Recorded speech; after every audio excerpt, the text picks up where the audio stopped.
Hey everyone, today I want to talk about the relationship between the art and the artist. I think this is a big discussion considering that we are now having artificial intelligence, creating images, and all of that. So, what do artists bring to the table and make different and really explore in terms of curiosity? I've discussed this topic in my video on how to draw anything, as well as the one finding beauty on the ordinary. A lot of what artists are looking, the way they are looking, what they want to emphasize is a big question that we all have as creators, and that happened throughout art history. This is based on the introduction for the book History of Art by Ernst Gombrich. It's a very good book. I'm starting to read it again, and definitely worth checking out if you want. The link will be in the description below. And I'm starting to really grow my curiosity for art history and looking at a lot of other sources. But this is a big one, and we're going to definitely look at all these images that you have on your screen right now and discuss the pairs of images that Gombrich brings and other images that I decided to bring to discussion are really good, and we'll definitely create some topics around the relationship between, of course, the artist and the subject, the way they want to portray what they're seeing, what they want to emphasize, as I've said before, the relationship with clients, if there are any clients buying that piece of art, or if it's made for a book, as we'll see in Picasso's Rooster, as well as the relationship with religion and the public's opinion about what the artist is doing. So we're going to jump right in, start with Peter Paul Rubens and Albrecht Dürer. So it's pretty contrasting, and I think it's a great way to start the discussion on beauty and what is we decide and what we consume as beautiful. If you look at a baby's face and babies from every animal around, they're gonna be beautiful, pretty, cute, everything. And I think that's really emphasized by the use of the warm colors, the sanguine pencil here, in contrast with the black. So I think it creates a lot of warmth, as well as cuteness in this baby. But in contrast, Dürer's depiction of his mother, if I'm not mistaken, has a beauty on its own, has sincerity, has curiosity of what old age looks like. How can you convey that? How can you convey expression, emotions?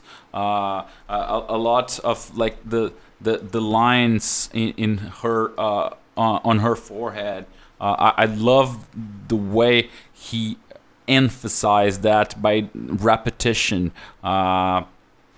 The lines of the hair, the cross-hatching to shade some parts. I think everything is really beautiful and really worth exploring slowly. The neck and all the anatomy that is really, we can see that in there. All this cross-hatching here. So a lot of sincerity and the use of line to convey this expression, this emotion, this relationship with the subject as well. So I think both are beautiful on their own, and I think that's basically what Gombrich tries to bring to the table and start the discussion with.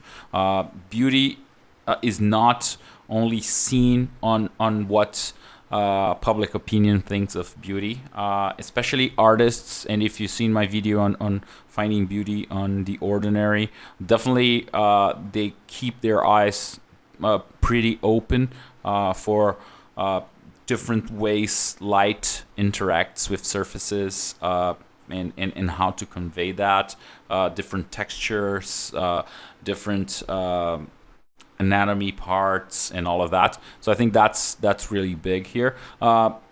If I'm not mistaken, both these images are. I am mistaken. Only the Peter Paul Rubens is in the Albertina Museum in Vienna, and I think Albrecht Dührer's piece is in Berlin or in Germany somewhere. Please do correct me on the comments below. It will be a nice conversation, and I love like fact checking on the comments. It's great. The next one. I really disagree with Gombrich here. I think he makes like a judgment that this figure is not beautiful, and I think that's like his opinion, and that's fine. But definitely, I see beauty on both images, and that was a trend all over art history. We see that with Vermeer and other like painters from the Romantic area, where they started to see the simple, especially workers, farm people, people living on streets, gypsies, and a lot of different backgrounds and different people, beautiful on their own. So I think this pair of images really conveys that, and it's really interesting to see and to appreciate the warmth of the light, as well as like the warmth that you can see in the relationship between them, contrasting with the more cold tones of the shadows in other areas. So I think that is also pretty beautiful and interesting. Next is this relationship between the depiction of angels. I really like this one. I have nothing like really big to say. It's more on the realistic side, but I definitely love this depiction here. The hands look pretty interesting.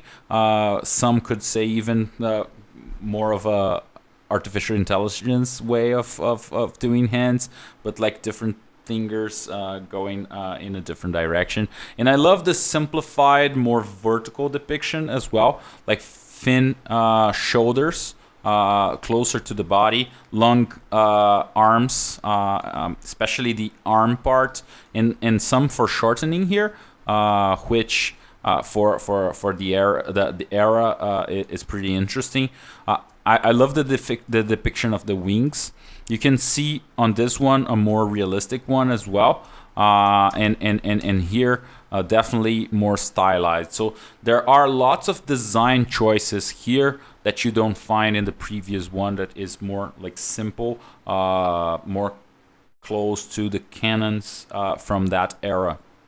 And talking about canons, depiction of Jesus is really interesting to see throughout history. I've seen some videos here on YouTube and documentaries how the depiction of Greek sculpture influenced what Jesus looks like, and the depiction that you see on very old paintings and what have survived from that era are very different. So it's interesting to see how art sometimes create this kind of canons that Guido Reni is doing here, and we relate that with beauty, and we relate that with that biblical character or person.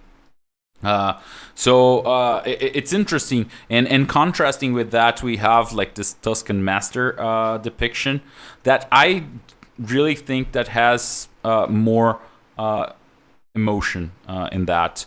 A lot of that has to do with what we would later use in animation, especially to convey expression. So very strong lines, both on the eyebrow, the eyes, as well as the mouth. Even the mustache is using like this this hatching pattern to convey like the sadness, disappointment, and pain.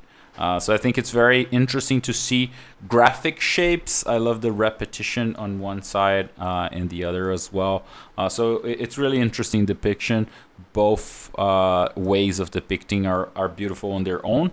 but interesting to explore and understand the differences in there. And a lot of what beauty is, especially to laymen, it has a close relationship with technique. In technique, sometimes you can go all the way to like hyper realism and all of that.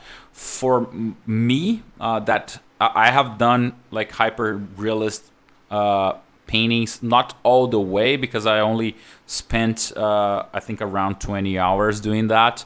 But if I went all the way and spent 1,000 hours or 500 hours or something like that, like 20 days painting, 20 days it would be like straight painting, but 20 days is 160 work hours that you would be painting. So a lot of hours put into the detailing and really finding every light difference here and there. For me, hyperrealism has more to do with patience than beauty, than curiosity and sincerity. So I think it's really important to have that in mind, especially when we look at like cavern paintings from 10,000 years ago, like 5, 10, 15, and even like I think the Venus of Willendorf is almost 20,000 years old, and it's like beautiful. I've had the pleasure of seeing that in the Natural History Museum in Vienna. It's great. It's really small, but it's an experience to really see that and understand the context in which it was made. But even looking at the paintings, beautiful depiction. They were really looking and understanding what they were hunting. In the next chapter from this book, and I'll make a video talking a little bit about like prehistoric art. Gombrich brings to light the idea that there is more to this kind of image than just beauty, than just imagery. They potentially were doing some kind of wishful thinking, if I could say, or ritual, or like trying to put on the wall what they would find out there. But this one, for example, has almost like a cattle kind of a domesticated cattle kind of depiction. Very graphic as well. I love the silhouette on this one with like the pure white and lines around it. So yeah, it's really interesting. I don't know how old this one is, but it's definitely really interesting. So if that has more to do, there's even a rhino here. This wall is really nice. I don't know. We're just judging here the beauty and artistic aspects, but they were definitely looking to nature and bringing from that. If you've drawn antelopes or any kind of hoofed animal, you definitely will see a lot of resemblance here. Talking about animals, we'll go to the comparison between Duha's rabbit. It's not a rabbit, but I don't remember the name, the other name in English, so let's keep the rabbit. It might come back. And Rembrandt's elephant. So I think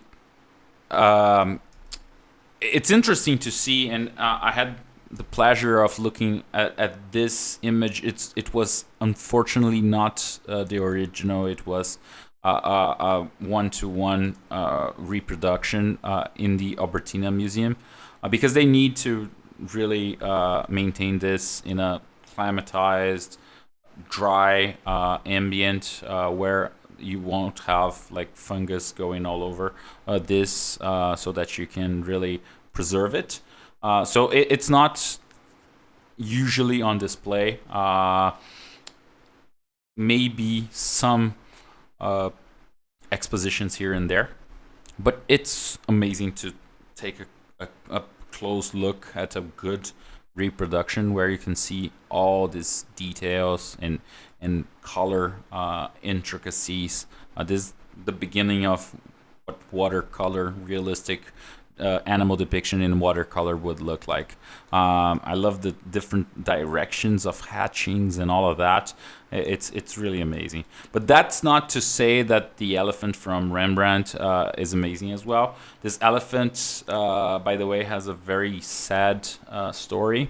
I'll probably bring that to another video when I'm talking on how to draw elephants. But it's weird to think of an elephant in that region at that time.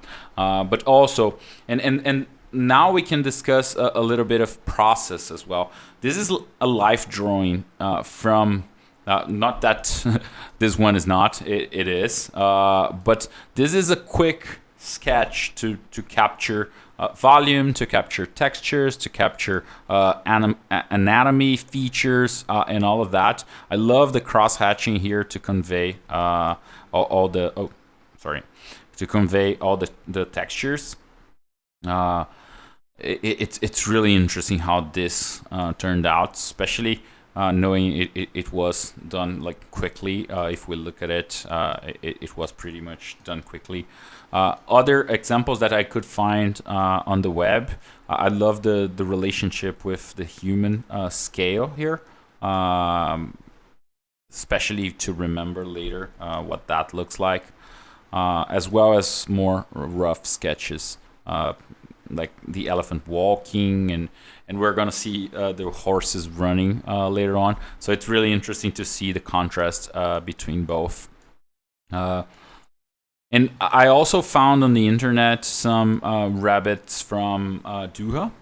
So it's great to see that as well. I'll just zoom in so you can also look at the cross-hatching simplified way to do the silhouette. This is really hard to do. I love this back view, especially this cross-hatching, this low value here to really create this kind of triangle view, and the eye walks around. The depiction of the ears is really great. I love the hatching as well in here. Pretty beautiful drawing. So especially considering it was made like on the 1500s, it's crazy. Now that we have a lot of reference that we can take from, and especially photograph and all, sometimes we don't get to anything like this. So it's a master, someone that we can admire and really look up to and learn from. So it's really great. It's really great. Going to Picasso's depiction of the rooster and the chicken here. Those are the two images that Gombrich brings us. It's interesting to see that this one was done later than this one. But from a kind of client standpoint, this was for a book, illustrated book, probably on biology and all of that. So this is a commission. This is a job. This is his like personal work or fine arts work. So the contrast is also there. It's really interesting to see that when he needed to do realist depictions, he would go that way. Here more examples of studies, probably from life. Interesting as well to see different ways of depicting and experimenting with that. As they are in the same pose, kind of feels like a photograph to some extent. But I don't know. I don't know for sure, so I can't say. Other like more deconstructed views. So really, really interesting. Let's go to the flying horses, Jericho. I don't know how to pronounce that in French. Sorry, guys, if you are from France.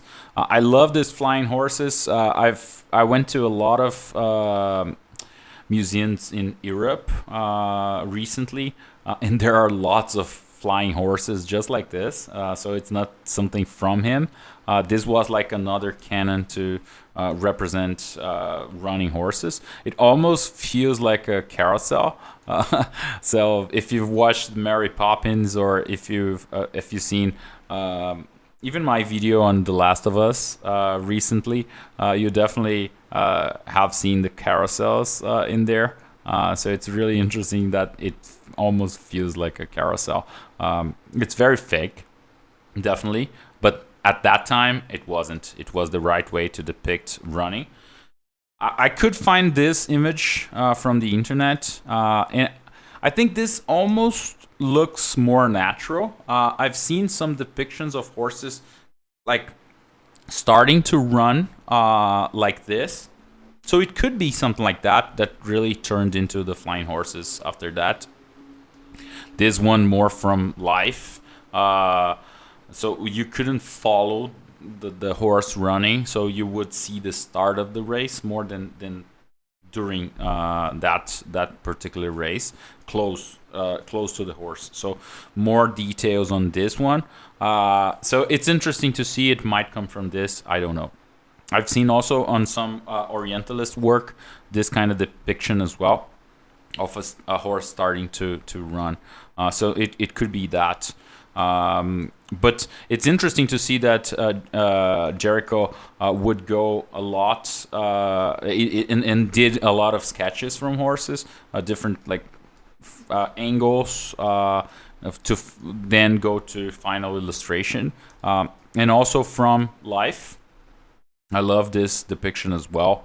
The use of contrast from line and values. It almost looks really modern from what we understand from watercolor and ink kind of sketches. So it's really, really nice to see the textures and cross hatching and here as well as the details, positive versus negative spaces. A lot of very interesting details here, as well as painting. So painting from horses in oils from life as well.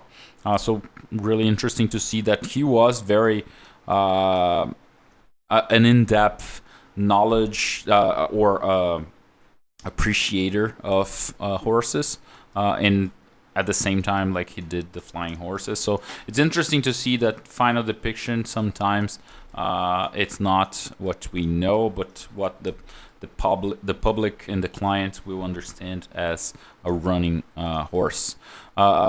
Sometime after that, we did photograph shots of running horses, and then we started to understand way more.